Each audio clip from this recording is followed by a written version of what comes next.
A shocking and emotional story has unveiled the injustice within the airline industry. A pilot with racial bias forced an elderly black man to vacate his pre-booked first-class seat.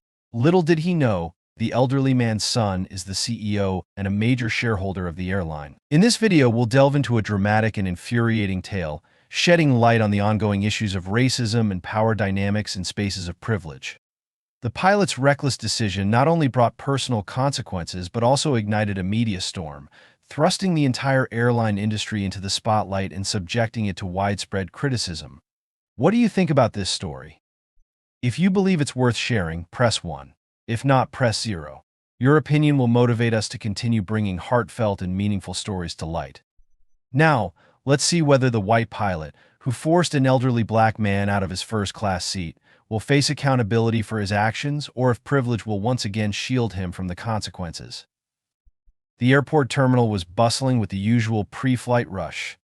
Final boarding announcements echoed through the air, passengers hurriedly lined up, and airport staff worked tirelessly behind the scenes. Amid the crowd was Samuel, an elderly man with a humble demeanor, slowly making his way to the boarding gate. Although his clothes were modest and somewhat worn, Samuel's composed manner radiated dignity and respectability.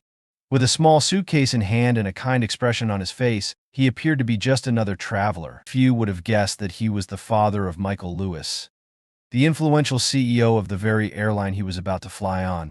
Samuel had just wrapped up an extended visit with his son, Michael Lewis, a self-made billionaire and the owner of the nation's largest airline. Out of gratitude and deep respect for his father, Michael had personally booked a first-class ticket to ensure Samuel's comfort on his journey home. Standing at the check-in counter, Samuel's eyes scanned the screen displaying his name on the ticket.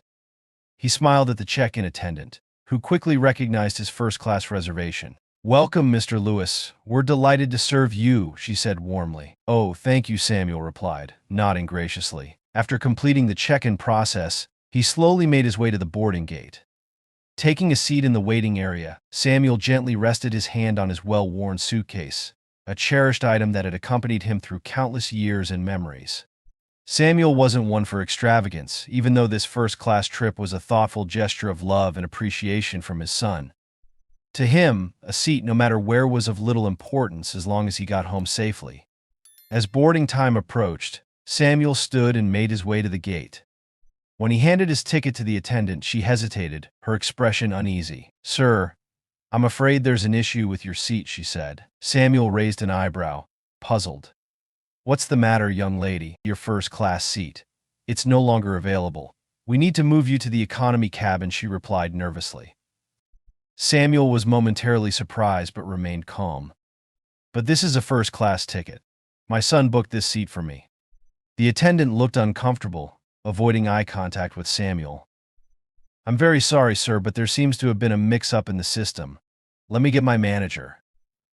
Moments later, Captain Jack Harrison, a middle-aged white pilot with an air of authority in his crisp uniform, arrived. His commanding presence was apparent, but his cold demeanor immediately made Samuel uneasy. "What's the issue here?" Harrison asked, his voice low and firm. Samuel turned to him and calmly explained, "I've been informed that my first-class ticket is no longer valid, even though it was booked and fully paid for." Harrison glanced at the ticket in the attendant's hand. A smirk crossed his face. "Mr. Lewis, this is my flight, and I decide who sits where. Your seat has been reassigned. I need you to comply." Samuel leaned forward slightly, his voice steady and composed. "I paid for that seat, and it is my rightful place." Harrison raised an eyebrow, his tone hardening. "Listen, either you move voluntarily, or I'll have someone remove you. The choice is yours." Harrison's dismissive words stung, an affront to Samuel's dignity. He stood tall, looking directly into Harrison's eyes. "You cannot treat me this way. I've done nothing wrong, and I will not leave my seat." Harrison, now visibly impatient, stepped closer, his voice sharp and commanding. "I don't care who you are. This is my aircraft and I'll decide who sits where." Before Samuel could respond, Harrison suddenly shoved him hard on the shoulder, sending him stumbling to the floor. A collective gasp arose from nearby passengers. As Samuel lay on the floor, he felt the weight of everyone's stares upon him. Some were shocked, some whispered among themselves, but no one stepped forward to help him. Harrison turned and barked at the nearby security staff, "Get him off this plane, now." As the security personnel escorted Samuel off the plane, his heart sank. He couldn't fathom how he, a man who had spent his life dedicated to hard work and resilience, was now being treated this way. Judged solely by his modest appearance and the color of his skin, his heart ached. Not just from Harrison's shove, but from the deafening silence of those around him. Standing on the tarmac, he watched the plane taxi away, feeling small and powerless. But then, another feeling began to rise, a deep-seated anger that he had suppressed for far too long. This wasn't just about a seat. It was about dignity, justice, and the fundamental right to be treated as a human being. The phone in his pocket buzzed, displaying the name Michael. With trembling hands, Samuel answered. "Michael, there's been an incident," he said, his voice hoarse but charged with emotion. "You need to hear this." When Michael Lewis heard the tremor in his father's voice, his blood boiled. As a powerful billionaire, Michael was no stranger to the prejudice his family had faced, but for his father, the man he respected and admired most, to be humiliated in such a way on an airline he owned was beyond intolerable. "Dad, I'll handle this," Michael said, his voice steely, each word cutting through the air with precision. "You don't need to worry. Find somewhere to rest. I'll take care of everything." Michael ended the call, his eyes ablaze with fury as he stared at his phone screen. Without hesitation, he dialed his most trusted assistant. "Get all department heads on a call immediately. Emergency meeting within the hour. I want the names of everyone involved in this incident, especially Captain Jack Harrison." At the airline's headquarters, the atmosphere was tense. News of the incident had spread rapidly across social media. A video captured by a passenger showing Samuel being shoved to the ground had begun to circulate online. The hashtag Justice for Samuel Lewis was trending within hours. The story was no longer just about an elderly passenger being forced out of his seat. It had become a symbol of the systemic injustices faced by people of color. Susan Clark, the airline's head of public relations, hastily called an emergency meeting. "We're in the middle of a crisis," she announced urgently. "The video is spreading like wildfire. The public is demanding answers and immediate action. If we don't handle this correctly, the consequences will be catastrophic." A young assistant spoke up nervously. "CEO Michael Lewis is aware of the situation. He's on his way here. We need to have a plan ready." No one else in the room dared to speak. The weight of the moment was palpable, their expressions fraught with worry. When Michael entered the CEO's office, the atmosphere was charged with tension, every word and breath hanging in the air. He said nothing at first, his cold, calculating gaze sweeping across the room, settling on each department head before finally landing on Harrison. The captain, still oblivious to the full gravity of the situation, stood stiffly in the corner, attempting to maintain an air of composure. He had no idea the man before him was the son of the very person he had humiliated just hours earlier. Michael wasted no time. Fixing his piercing eyes on Harrison, he asked, "Are you Captain Jack Harrison?" "Yes," Harrison replied, his voice steady but tinged with confusion at Michael's demeanor. "Do you know who Mr. Samuel Lewis is?" Michael's voice was calm but carried a sharp undercurrent of menace. Harrison raised an eyebrow before replying dismissively, "A disruptive passenger. I was just doing my job." Michael stepped closer, his stare boring into Harrison. "Mr. Samuel Lewis is not just a passenger, he is my father. And your actions today went far beyond the boundaries of professionalism." Harrison's face drained of color, and he instinctively took a step back. I didn't know. If I had known," Michael cut him off sharply. "You didn't know because you never cared to look beyond your biases. You thought, as the man in charge, you could determine someone's worth based on their appearance. You thought you had the right to humiliate a man because, in your mind, he didn't belong in first class." Harrison was speechless. The confidence he once displayed had crumbled into visible fear and uncertainty. Michael turned to Susan Clark, the head of PR. "I want a full report from every witness on that flight," he said firmly before turning back to Harrison. "And you," he pointed at him with an icy resolve, "are suspended immediately. There will be a comprehensive investigation." Meanwhile, the outrage on social media reached a fever pitch. The video of the incident had gone viral, picked up by major news outlets. The images of Samuel being shoved, his face etched with pain and indignity, ignited a firestorm of anger. Calls to boycott the airline began to trend, with hashtags like Justice for Samuel Lewis dominating the conversation. Public figures and celebrities joined the chorus of condemnation. A tweet from a prominent civil rights activist gained significant traction. When an elderly black man is humiliated because a system believes he doesn't belong, we must speak out. This isn't just about Samuel Lewis, it's about all of us. Elsewhere, Samuel sat quietly in a modest hotel room Michael had arranged for him. His hands trembled slightly as he held a cup of warm tea. He felt exhausted, physically and emotionally, but the scenes on the plane replayed in his mind on an endless loop. When Michael called to inform Samuel of the steps he had taken, his father paused for a moment before responding, "Son, I don't want this to just be about me. This is about everyone who doesn't have a voice. If we don't stand up, how many more people will be treated this way?" Michael was silent for a moment, then replied, "Dad, we won't stop. We're going to make sure no one else suffers this kind of injustice again." Within 24 hours, the hashtag #JusticeForSamuelLewis became the top trend across social media platforms like Twitter, Facebook, and Instagram. The video of Samuel being forcibly removed from his seat was shared millions of times. Comments poured in, filled with outrage, empathy, and calls for action. This cannot be tolerated in today's world. Samuel Lewis deserves justice. How could an elderly man like Mr. Lewis be treated this way? Shame on this airline. This isn't just a one-off incident. This is systemic discrimination. Justice for Samuel Lewis. Clips of the video were analyzed frame by frame and flooded social media, further fueling the public outcry. A headline from a prominent magazine titled "Humiliation in the Skies When an Airline Picked the Wrong Passenger to Target" went viral, fiercely criticizing Captain Harrison's actions and the airline's delayed response. Susan Clark, the airline's head of PR, faced immense pressure. In an emergency internal meeting, she presented a crisis response plan. "We need to issue a public apology immediately.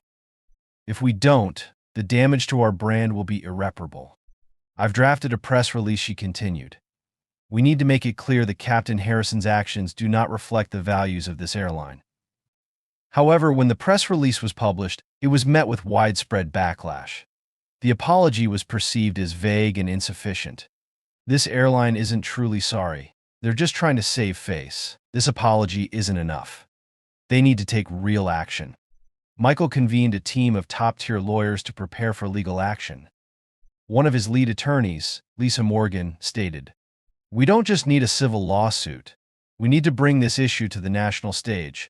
Captain Harrison's actions are a clear manifestation of racial discrimination, and the system must be held accountable." Michael nodded in agreement, his eyes alight with determination. This won't just be a legal battle. This is an opportunity to change an entire industry.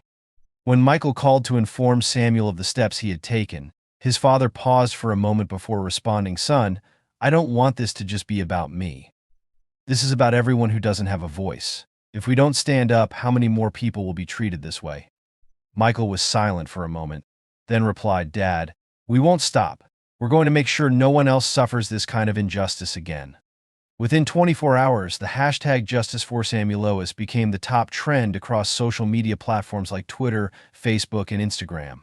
The video of Samuel being forcibly removed from his seat was shared millions of times. Comments poured in, filled with outrage, empathy, and calls for action. This cannot be tolerated in today's world.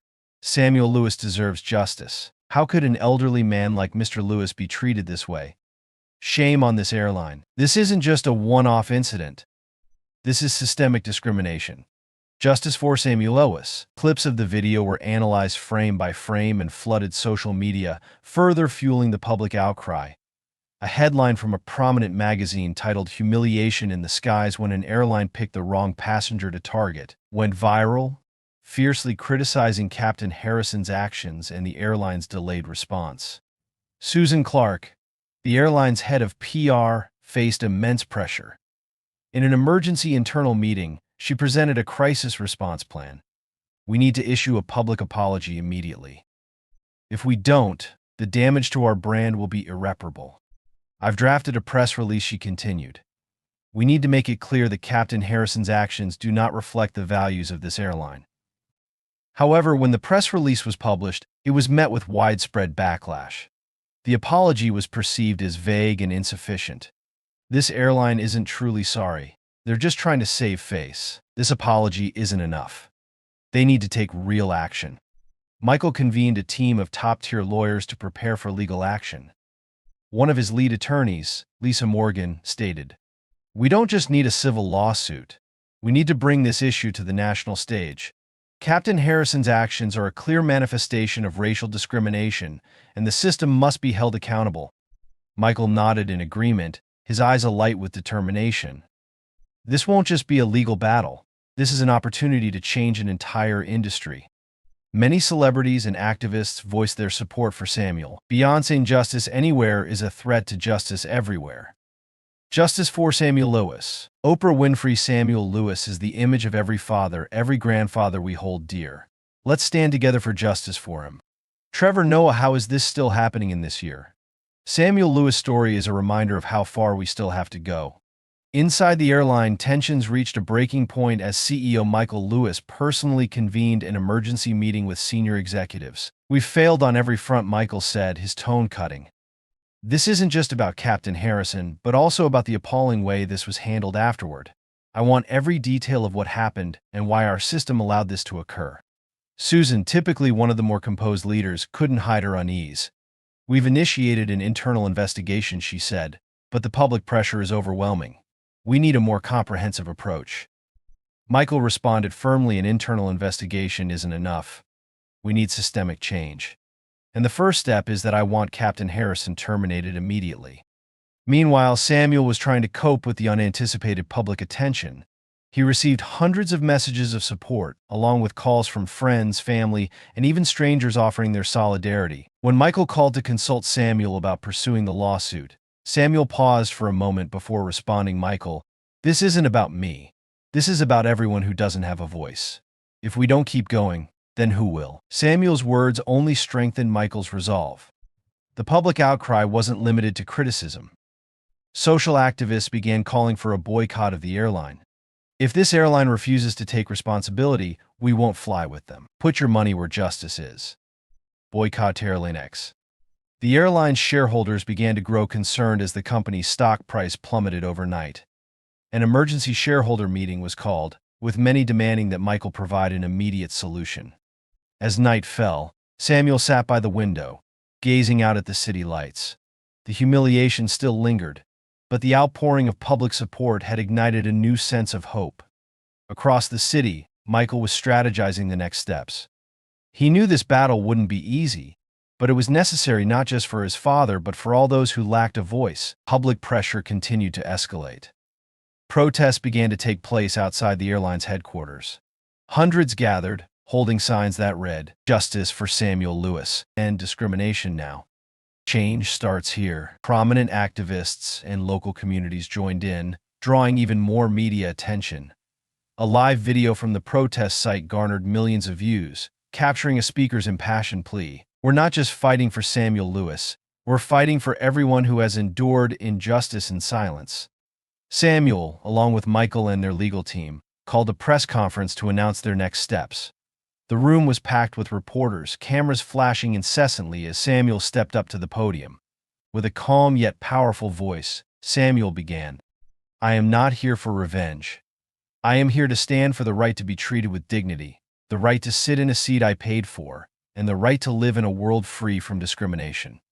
Lisa Morgan, Samuel's lead attorney, followed with an announcement. "We have filed a civil lawsuit against Captain Harrison and the airline for discrimination and assault. This case is not just about Samuel Lewis, it's about setting a precedent to prevent similar incidents in the future." The media immediately picked up the story, propelling it to national and international attention. Late-night talk shows, podcasts, and political commentary programs all turned their focus to the incident. Under mounting pressure, CEO Michael decided to hold a public press conference. Standing before dozens of cameras, he addressed the nation. "We deeply apologize for the unfortunate incident involving Mr. Samuel Lewis. Our airline is committed to conducting a thorough investigation and taking full responsibility for any wrongdoing uncovered." However, the apology failed to satisfy the public. Social media was flooded with critical comments. "An apology isn't enough. They need to take concrete action. This airline is just trying to save its reputation." Within the airline, senior executives began to feel the strain. Several board members pushed Michael to take more decisive action.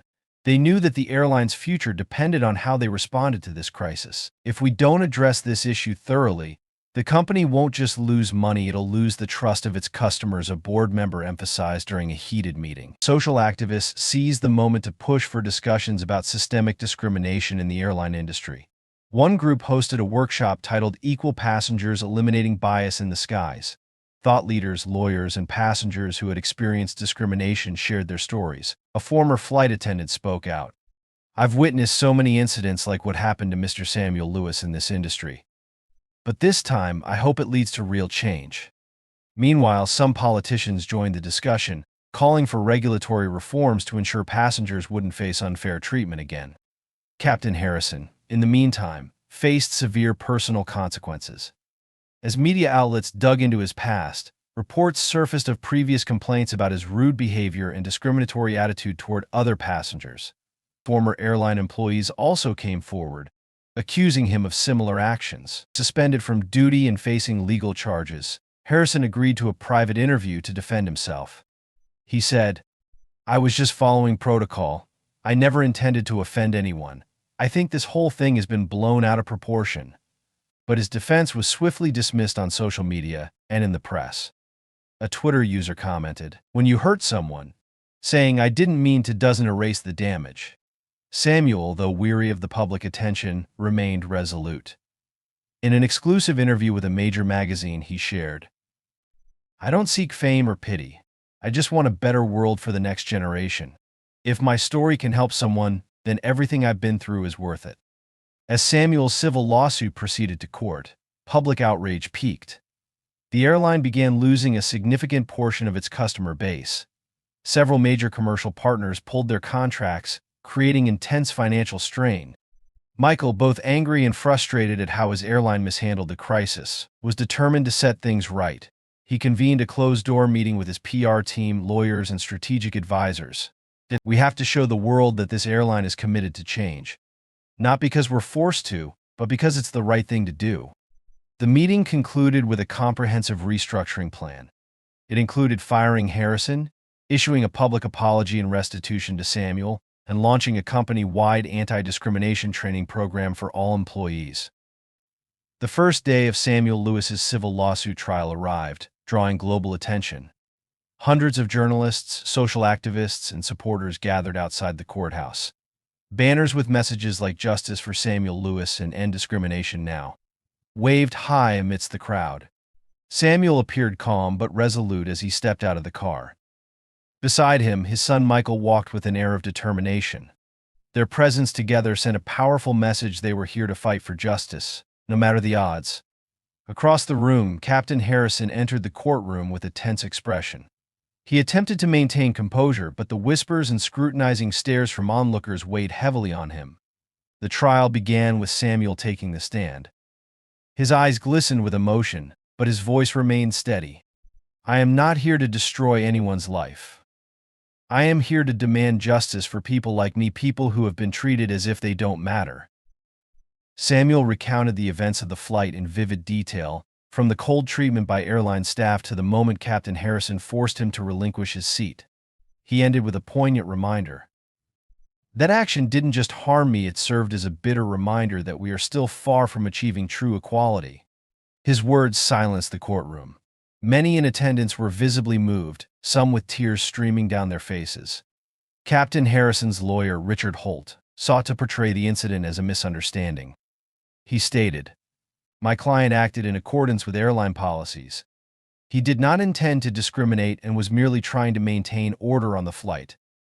However, surveillance footage presented as evidence severely undercut this argument.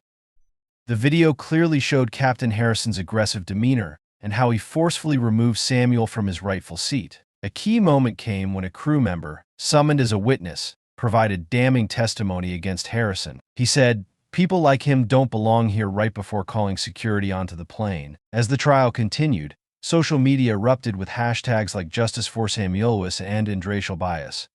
Prominent figures from activists to entertainers expressed their support. Beyoncé tweeted. A post from a prominent celebrity read, "Samuel Lewis's story is not just an isolated incident, it's a testament to the injustice so many face daily. Stand up and act." International media picked up the story, turning Samuel Lewis into a global symbol for combating discrimination in the aviation industry and beyond. Under immense pressure, CEO Michael Lewis held another press conference. This time, his tone was clear and resolute. On behalf of our airline, I want to say that what happened is unacceptable. We are committed to making the necessary changes to ensure no one ever has to experience this again. Captain Harrison is under internal investigation, and we will fully cooperate with the courts. Michael also announced a series of new initiatives. Implicit bias training. All employees will undergo mandatory training to recognize and eliminate biases in their work. Independent Oversight Committee. A panel of experts will be formed to monitor internal policies and ensure transparency. Legal support. The airline will collaborate with legal organizations to address passenger rights issues comprehensively. The final day of the trial arrived, and both sides presented their closing arguments. Samuel's lawyer, Lisa Morgan, spoke with conviction. This is not just about one flight. It is about a system that allows these actions to continue. Today we have the opportunity to change that. Meanwhile, Holt attempted to defend his client, but his arguments seemed hollow against the overwhelming evidence and public pressure. Finally, the jury left the room to deliberate. The courtroom fell silent as everyone awaited the verdict. When the jury returned, the judge announced, after reviewing all the evidence, the jury finds Captain Jack Harrison guilty of discrimination and assault. The airline is also found liable for failing to protect the rights of its passengers.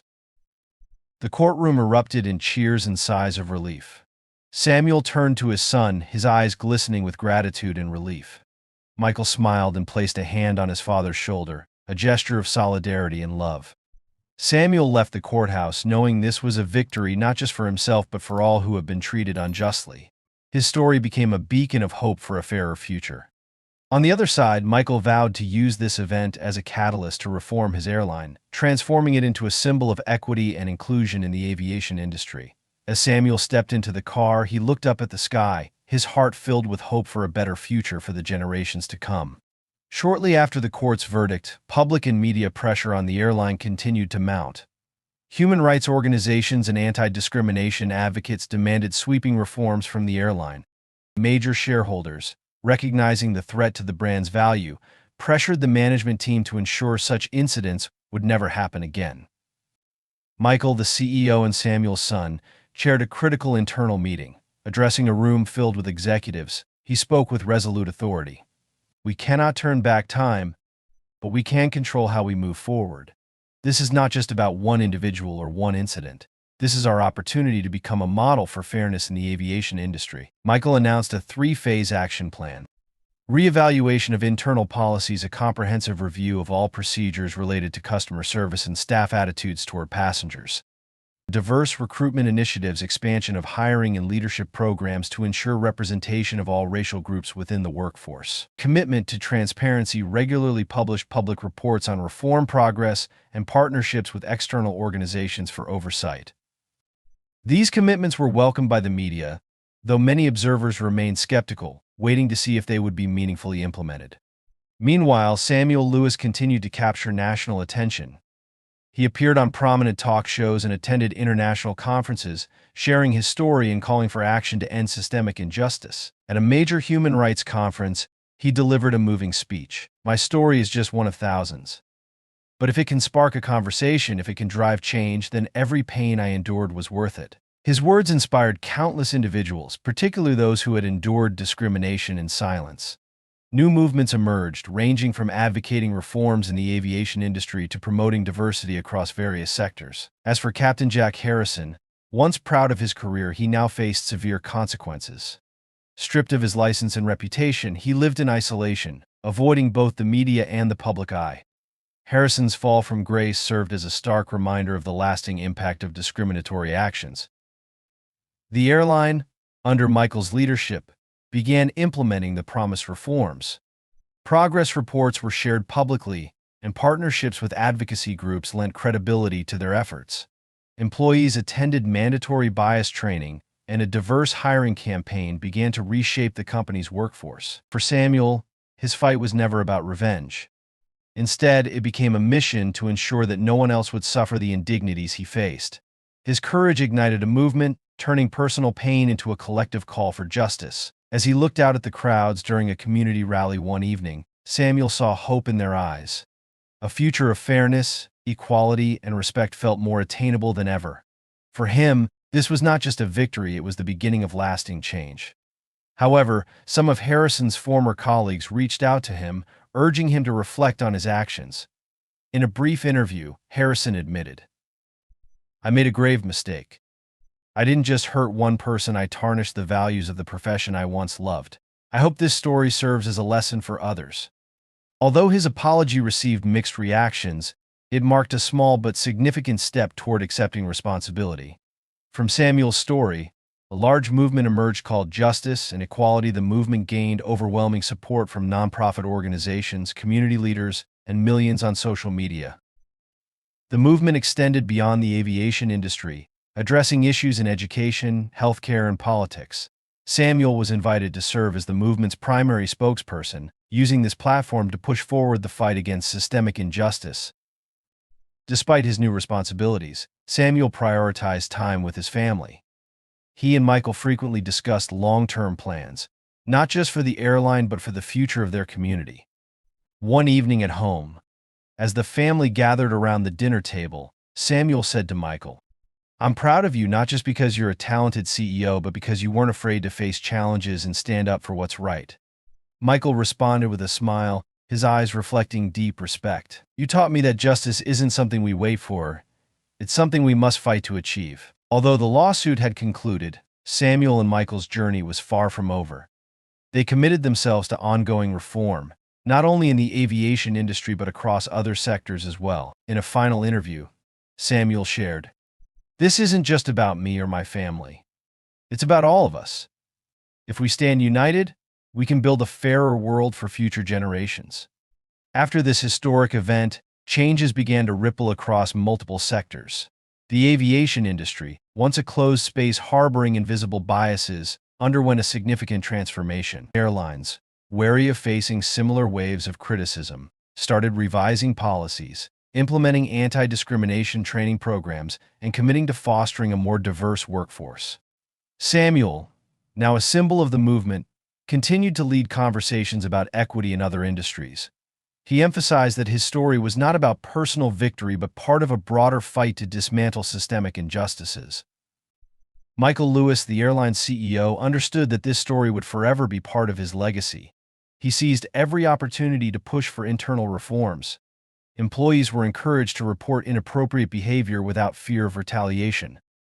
Michael also held regular meetings with staff to gather feedback and improve policies. In a major press conference, Michael declared, "We made mistakes, but we will not repeat them. This is a commitment from the leadership and from myself personally. Every passenger, regardless of who they are, will be treated with the respect they deserve." The statement garnered widespread public support, but Michael knew that words alone were insufficient. He focused on fulfilling these promises, rebuilding trust step by step. As the movement grew, Samuel Lewis began to step back. He understood that meaningful change required time and the leadership of younger generations. He dedicated more time to his family and local community, where he was regarded as a spiritual mentor, inspiring young people. One morning, Samuel sat on his porch, watching children play in the yard. Michael approached, placing a hand on his father's shoulder. "Dad, things have improved a lot, but there's still work to be done," Michael said. Samuel smiled, his voice reflective. "My work is done, Michael. Now it's your time to lead. But remember, you're not just doing this for our family, you're doing it for everyone who believes they can change the world." The story of Samuel and Michael did not end with the trial. It became a part of educational curricula on social justice, taught in schools and universities. Students studied it as a vivid example of how one individual could stand against systemic injustice and spark meaningful change. In a final address at an international human rights conference, Samuel said, "I am not a perfect man, but I know I did the right thing. The world won't change overnight, but every action we take is a step forward. And I believe every step is worth it." Samuel and Michael sat together on the porch, watching the sun set slowly beyond the horizon. "Dad, what do you think people will remember us for?" Michael asked. Samuel remained silent for a moment, then replied, "They'll remember that we didn't give up. That we stood up when everyone else stayed silent, and they'll carry this story forward. This isn't just a story about the injustice Samuel Lewis faced, it's an opportunity to reflect on the power of courage and determination in the face of profound challenges. Samuel could have accepted a quiet apology or let the matter quietly fade away. Instead, he chose the harder path, bringing the incident into the light, holding those responsible accountable, and ensuring this story became a catalyst for change. Samuel's resolve ignited a wave of support across the nation. This wasn't merely about a misguided pilot or a single incident, it became a symbol of a deeply entrenched system of biases that needed to be dismantled. His insistence on legal action and transparency set a powerful precedent, sending a clear message that injustice, no matter where it arises, will not be tolerated. The world witnessed not just the condemnation of one man's actions but a broader call to reflection and systemic reform.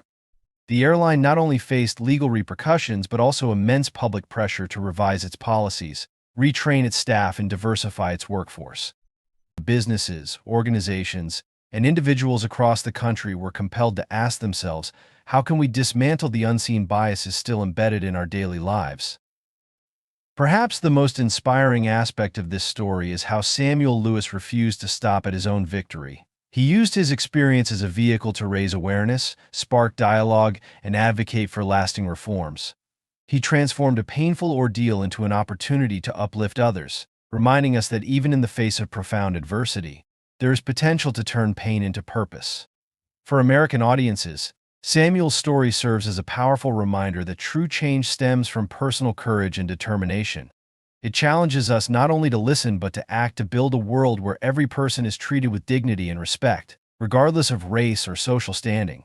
While the fight against systemic injustice is far from over, Samuel Lewis's journey stands as a beacon of hope and a call to action for us all. If this story moved you, let's continue spreading its message. Share it with others, because you never know, one small action could change someone's life. Together, let's keep creating waves of positivity. Thank you for watching.